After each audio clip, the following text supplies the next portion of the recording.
JK physio and rehab centre Rajasthan का सबसे अत्याधुनिक सुविधाओं वाला फिजियोथेरेपी सेंटर। लकवा, कमर दर्द, नसों में खिंचाव जैसे रोगों का विश्वसनीय इलाज डॉक्टर पीयूष देवपुरा द्वारा। तो आज ही बुक करें अपना अपॉइंटमेंट। Call it 9928221102।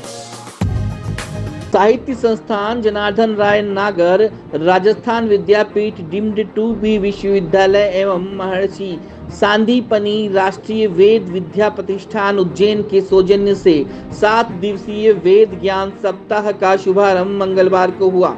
कार्यक्रम का आयोजन साहित्य संस्थान सभागार में किया गया, जिसमें अध्यक्षता कुलपति professor colonel SS Sarang Devot ने की तथा मुख्य वक्ता एवं विशिष्ट अतिथि महर्षि पाणिनि संस्कृत एवं वैदिक विश्वविद्यालय उज्जैन के ज्योतिष विभाग के आचार्य एवं योग विभागाध्यक्ष डॉक्टर उपेंद्र भार्गव थे। मुख्य वक्ता ने वेदों में प्रशासन विषय पर अपना व्याख्यान प्रदान करते हुए कहा कि वेद ही भारतीय चिंतन धारा के मूल स्रोत हैं, जिसमें भारतीय समाज, संस्कृति, राजनीति, अर्थव्यवस्था, दंड नीति, शिक्षा एवं अन्य समस्त विषयों का समावेश किया गया है। वेद न केवल भारतीय अपितु संपूर्ण विश्व के कल्याण के लिए है। इनके ज्ञान को वैश्विक विस्तार प्रदान करने के लिए संपूर्ण शिक्षा पद्धति का विकास किया गया था, जो कि लोक कल्याणकारी है। कुलपति सारंग देवोत ने अपने विचार व्यक्त करते हुए कहा कि वैदिक शिक्षा के विस्तार एवं प्रचार को ध्यान में रखते हुए भारत सरकार ने नवीन शिक्षा नीति में भारतीय ज्ञान परंपरा को विशेष स्थान प्रदान किया है।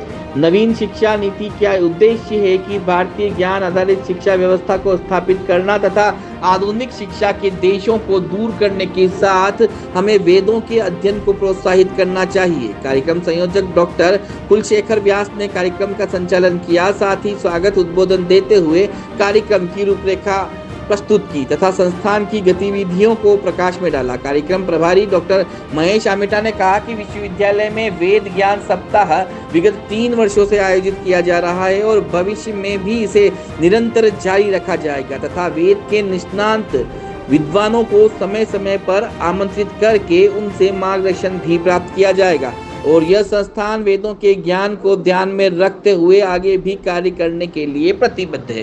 कार्यक्रम में वैदिक यज्ञ पात्र, वैदिक कुंड एवं देव पूजा संबंधी सामग्रियों की प्रदर्शनी भी लगाई गई थी, जिसका उद्घाटन कुलपति एवं मुख्य अतिथि के द्वारा किया गया। कार्यक्रम में गणमान्य नागरिक एवं विद्यार्थी उपस्थित रहे। यह आयोजन 7 दिन तक चलेगा तथा इसका समापन 29 अगस्त को होगा। कार्यक्रम में doctor Ugrasen Rao, professor Neeraj Sharma, doctor Surendra Dwivedi, doctor Yuvraj Singh, doctor Paras Jain, Vikas Ameta, Tilkesh Ameta, doctor Vivek Bhatnagar, doctor Shoaib Qureshi, Girindra Mohan Thakur, Kamla Sharma, Manish Shrimali, Chain Shankar Dashora, Narayan Paliwal, doctor Chandresh Chhajlani, doctor Alaknanda Sharma, Indra Singh Ranawat, Ganesh Nagda सहित विद्यापीठ के कार्यकर्ता एवं शहर के गणमान्य नागरिक उपस्थित रहे।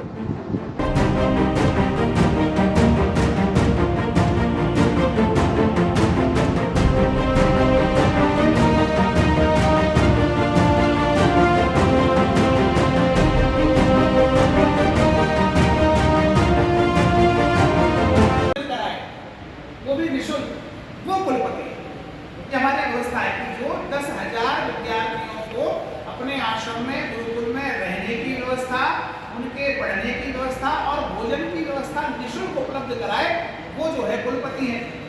तो निःशुल्क कहाँ से कराएंगे? तो कुलपति जी आगे आगे, आचार्य पीछे पीछे और उनके विद्यार्थी उनके पीछे भिक्षाटन के लिए निकलेंगे। तो भिक्षाटन करते हुए वो अनाज का ग्रहण, किसी से वस्त्र का ग्रहण, किसी से जो है दान का ग्रहण, जिससे जैसी वस्तु प्राप्त होती थी वैसी वस्तु का जो है भिक्षाटन करके संग्रह करते थे और बच्चों को पढ़ाते थे।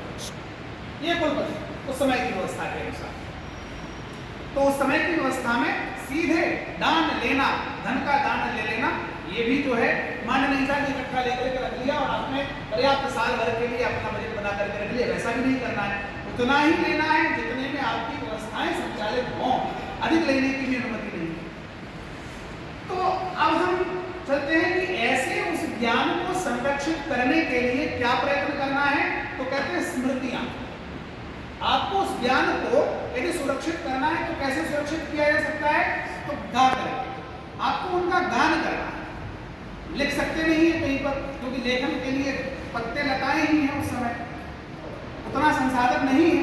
तो उन विद्याओं को कैसे आपको आगे बढ़ाना है, तो सुन सुन के याद करना है और सुन सुन के आगे बढ़ाना है और सुन सुन करके ही उसे स्मृतियों में संरक्षित करना है। तो चूंकि सुन करके सीखा, सुन करके सिखाया, सुन करके संरक्षित किया, इसलिए श्रवण परंपरा से होने के कारण, श्रुति परंपरा से होने के कारण वेदों को श्रुति कहा जाता है कि यह वेद जो है जो श्रुति है, सुने जाते हैं और सुनाए जाते हैं, तो उसे हम श्रुति कहते हैं। अब उसमें क्या था कि एक एक ऋचा का स्थान के भेद से अलग अलग बोलने का लय, ताल और स्वर। दक्षिण में वही माध्यम शाखा को वो देखिए, आप हमारे राजस्थान विद्यापीठ, ज्ञान राजस्थान विद्यापीठ विश्वविद्यालय और संदीपनी बहुत बड़ा संस्थान है, इसके तत्वाधान में दोनों संयुक्त रूप से एक 7 दिन का वेद ज्ञान का पे एक आयोजन रखा है। आज इसका शुभारंभ किया गया। अभी हमने प्रदर्शनी का अवलोकन किया था। आज हम शिक्षा की बात करते हैं तो आप हम सभी बड़े विचलित हैं कि जो विगत 250 वर्ष से जो शिक्षा है हमारी और इससे पहले की शिक्षा थी, जो हमारे गुरुकुल और जिससे हमारे भारतीय ज्ञान परंपराएं, हमारी जो सनातन मूल्य हैं, वो सभी हम कहीं कहीं हमने उसको भूल चुके हैं। हम अपने अपने आज़ादी के बाद भी 75 पूरे हो चुके हैं। अभी 77 हम आज़ादी का मनाया था हमने। इन सभी में अपना 3 हमारी राष्ट्रीय शिक्षा नीति भी आ रही है, तो हम बार कोशिश कर रहे हैं कि हम किस तरह से पुरानी हमारी जो हमारे भारत की जो एक गुरुकुल शिक्षा पद्धति थी, और जब गुरुकुल शिक्षा पद्धति उस समय आप देखें तो हमारी भारतीय जो आर्थिक व्यवस्था की बात करते हैं, क्योंकि बहुत सी बार कहते हैं नहीं साहब हमें मैकोले की अंग्रेजी शिक्षा मतलब ज़रूरी है क्योंकि वो हमारी वो आर्थिक से जुड़ी हुई है। लेकिन जब मैकोले से पहले की शिक्षा की 1800 के आसपास की बात करते हैं तो उस समय हमारी जो वर्ल्ड इकोनॉमी में भारत का 25% कंट्रीब्यूशन था, और धीरे धीरे जो आज़ादी हमने प्राप्त की उस समय हमारे 1% आ गया। तो अब हमें ये पता लग रहा है कि हमारे जो आर्ट्स ज्ञान है, हमारी जो दिशा है, हमारी जो ये वेद पुराण उपनिषद सभी हैं, हमें कहीं कि हमारे इस ज्ञान में हम अपना बल्कि तभी नहीं चल पाएंगे। तो इसी का एक हमारे विश्वविद्यालय के छोटा सा एक प्रयास है कि हम हमारे ज्ञान को किस तरह से भावी पीढ़ी में रूपांतरित करें। यदि ऐसा करने में सक्षम होते हैं, और सक्षम होना पड़ेगा, यदि हम ऐसा नहीं कर पाएंगे, हालांकि साथ में हमें ये भी ध्यान रखना है कि हमारी जो हमारे पुराना जो प्राचीन ज्ञान है इसको हम आधुनिकता के साथ किस तरह से इसको नए मिला, क्योंकि हम तकनीकी को भी मैनेज नहीं कर सकते, क्योंकि हमें ग्लोबली कॉम्पीट करना है। आज हम आने वाले वर्षों में हमारा मिनिस्ट्री ऑफ एजुकेशन ये भी डायरेक्शन है कि हर विश्वविद्यालय में 20 से 30% विदेशी छात्र होने चाहिए।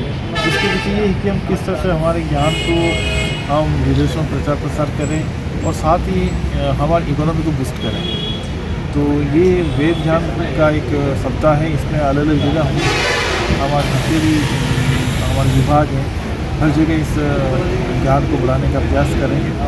मैं डॉक्टर कुलशेखर जी और डॉक्टर खड़गवाल जी और महेश जी का बहुत आभार व्यक्त करता हूँ कि ये हर समय इनका ये प्रयास रहता है कि हम हमारे इस ज्ञान की इस परंपरा को कैसे आगे बढ़ाएँ।